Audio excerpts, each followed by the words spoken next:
How am I looking, Heaps? Good? Cool. You guys want a mic check? Or? Yeah. You're like, no, get off there.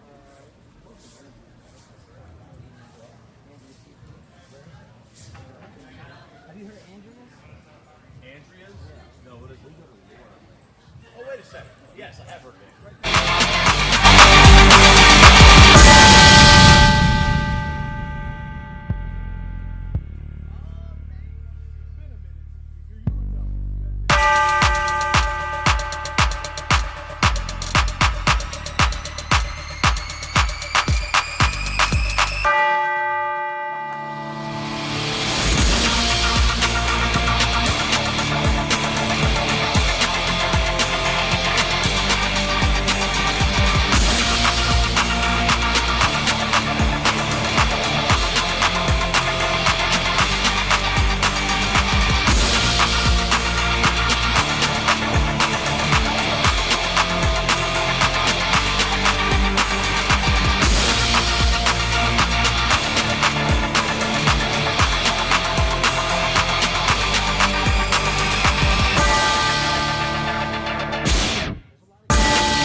Okay, here I am talking.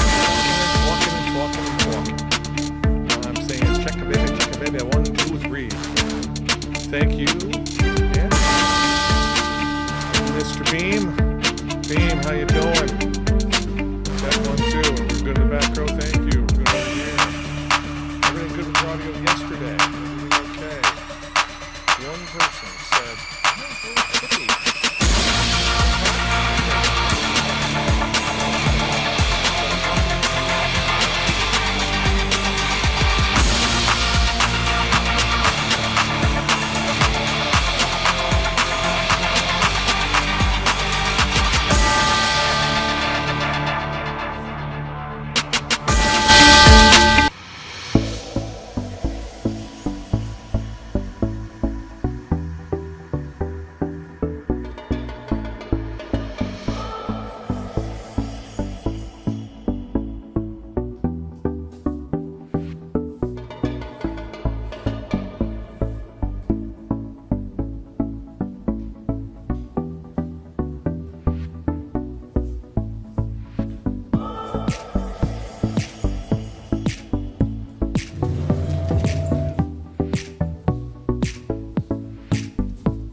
doing, guys?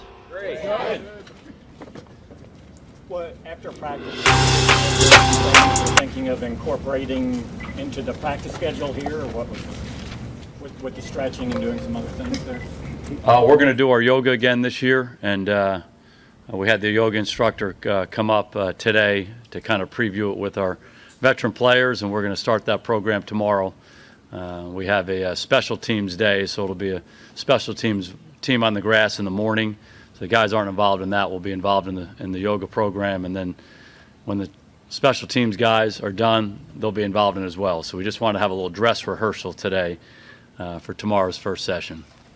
Why do you love yoga so much again, Jason? It's yoga, but it's also stretching. You know, we talk all the time with our players. Our bodies are our temples. I mean, that's the way these guys make their living. So whatever you need to do to keep your body finely tuned, we try to create that environment for our guys. So we obviously do a lot of lifting and running, and we have a first-rate nutritionist who's put a great nutrition program together for our guys. We talk to them a lot about recovery, and we just feel like the flexibility part of the program is critical. It's critical to playing well right now. It's critical for longevity of players. So it's just something we really try to emphasize to our guys. You went back 20, 30, 40 years ago, even when your dad was coaching, he said, oh yeah, we're doing this yoga thing.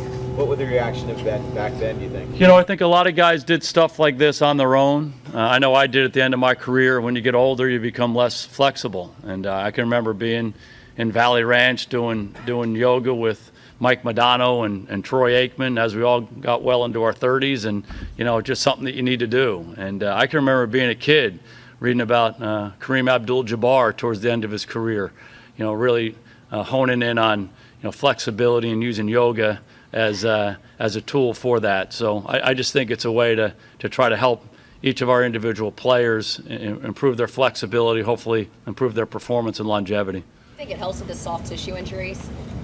Yeah, I think flexibility is just really important. And our players, we demand so much of them physically. This game demands so much of them physically. So they're lifting and they're running and they're practicing against each other. So the more flexible you are, the more nimble you are, there's no question your performance will improve.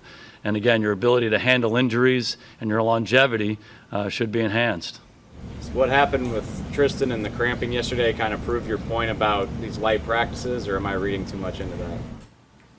I don't want to get too much into the specifics of that. You know, sometimes young players just need to understand what the routine is, you know, making sure they're eating right and hydrating themselves and getting themselves acclimated to what they need to do. So that's happened before with young players. And, you know, again, you try to educate them and help them get ready for the challenge that are going to be in front of them.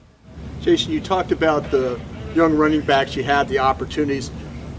Is there going to be a set order each day, or is there going to be guys rotating through? Maybe one time we'll see a guy get second team reps, another guy. Are you going to try and rotate those guys through to kind of give them looks with the different? Yeah, I think like at any position, you might have an initial plan on the first day, and then you watch what goes on. And in a position like that where no one has that much experience, you just want to see each of them in a lot of different environments. So we'll mix it up. We're certainly not getting too involved in a depth chart at any position right now. Obviously, we have some established players who will take the first reps and all of that. But, you know, we're asking our guys to come out here and compete every day. We try to keep the reps as equitable as we can at the start of training camp to make sure the ones, the twos, and the threes are all getting almost equal amount of work over the course of practice. Again, to see guys create competition and just see how they respond to it. How is Kellen Moore grown in terms of commanding the room? You're going from quarterback's coach to now running the whole offense. I just think he grows every day. You know, when you do things and you learn from those experiences, hopefully you get better. And Kellen has certainly done that. Been around football his whole life. He's a very smart guy. Probably the reason he was able to play as long as he has and as successful as he has was just his football IQ, his smarts, his feel for the game. I think we saw that when he came here and was with us as a player. We saw that last year when he was coaching the quarterbacks, and you see that now. But he's in some environments now that he'll be in for the first time, you know, commanding the room on the first day of training camp, that day one meeting, what that means. And I think each of us in our lives can reflect back to those experiences, and then you learn from that and you get better the next time. And I think we've seen him grow just like we see players grow, you know, when they first come into this league and start doing stuff for us. So it's a fun experience to see that. Anything you can do to prepare for that? Doing that? Just that.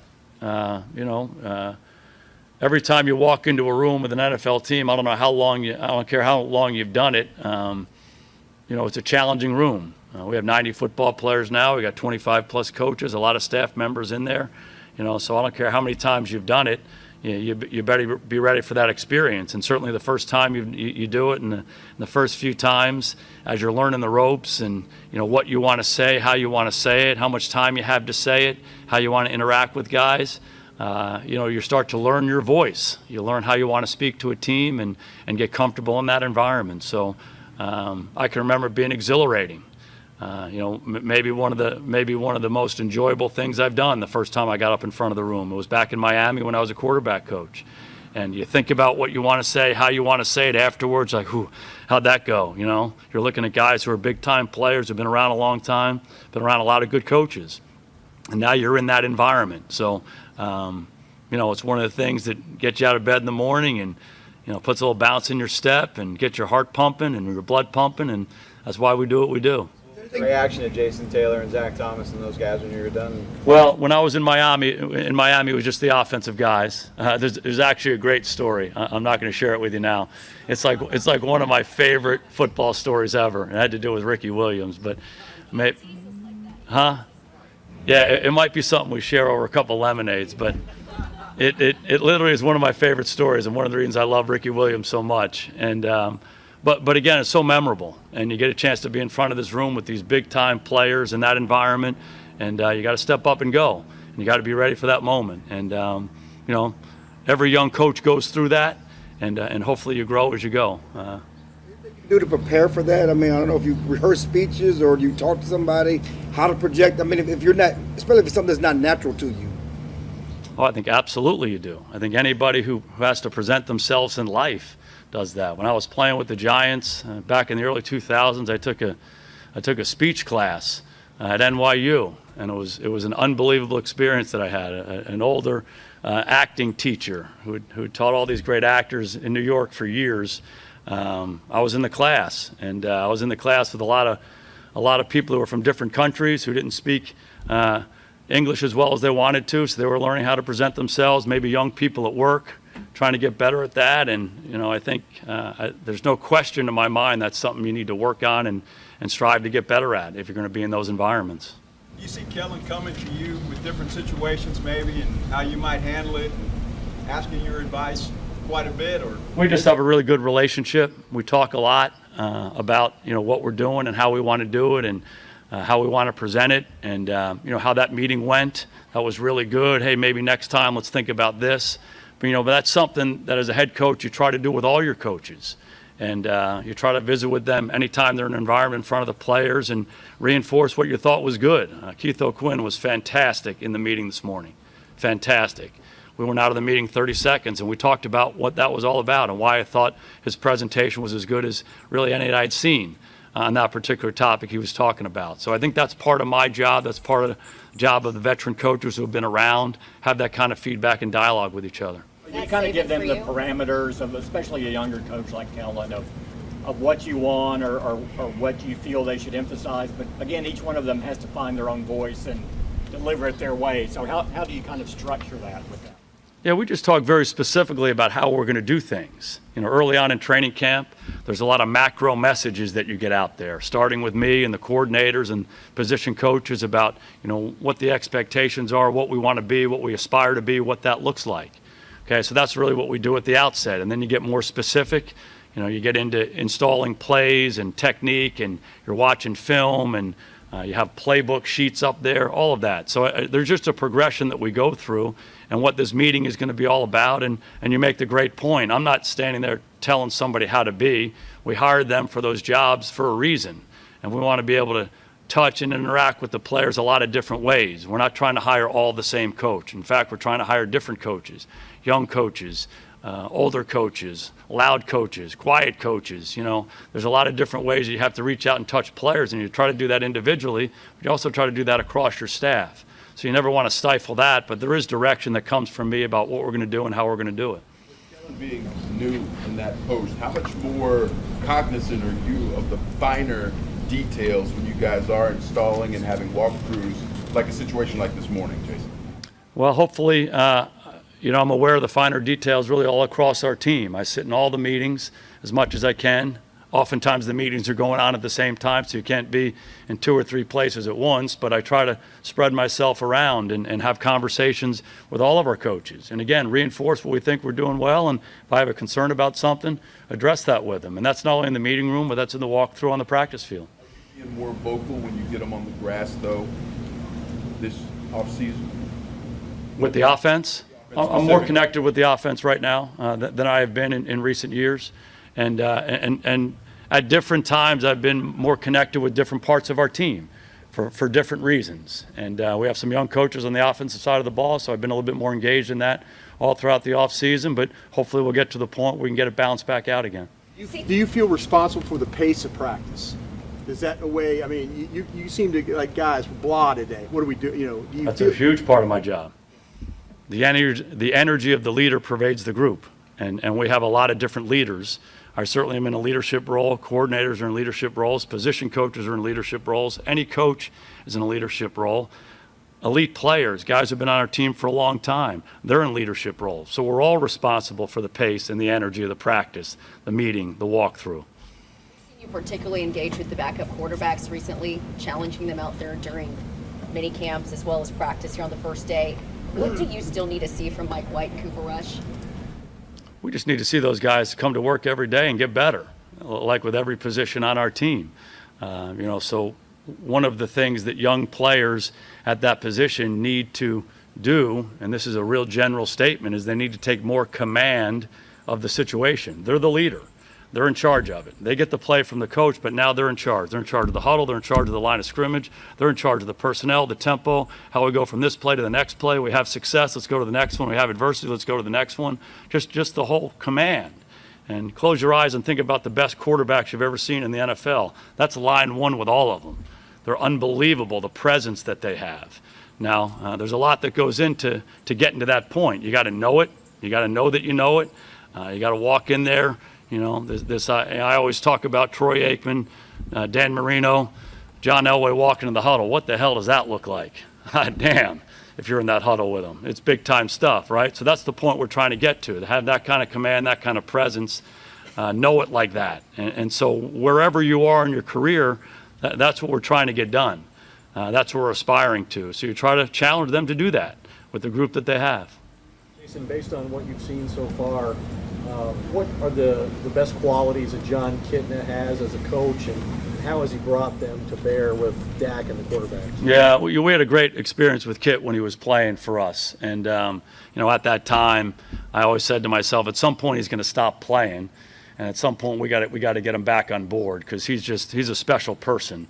And he was a damn good player for us, and he has a lot of those same things that I was talking about. His command, his ability to connect with his team and have guys play for him. He played very well for us when he was here, and a very successful high school coach when he was done playing, and we just had an opportunity to bring him here. And everything we thought about him then, we see every day. He's got great knowledge of the game.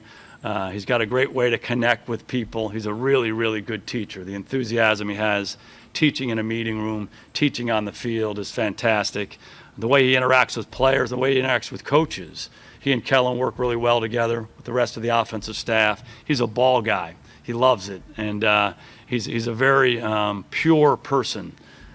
He really cares about doing things the right way for the right reasons. He wants to help people get better. That's what he's really spent his whole life doing, whether it's his family, the guys he coached in high school, and now the opportunity he has here. So he's been a great addition for us. Do you give the rookies any kind of heads up as to what tomorrow will be like when they have the pads come on, or have they played enough to know what it's going to be? Really what we try to do is give everybody a heads up as to what it's all about. So we explain what these first couple days are and why we do it this way, but then certainly tonight we'll talk about what the nature of tomorrow is and what practice is going to look like and what we expect of them. And not only the young guys, but really everybody. Thank you. All right, good to see you guys.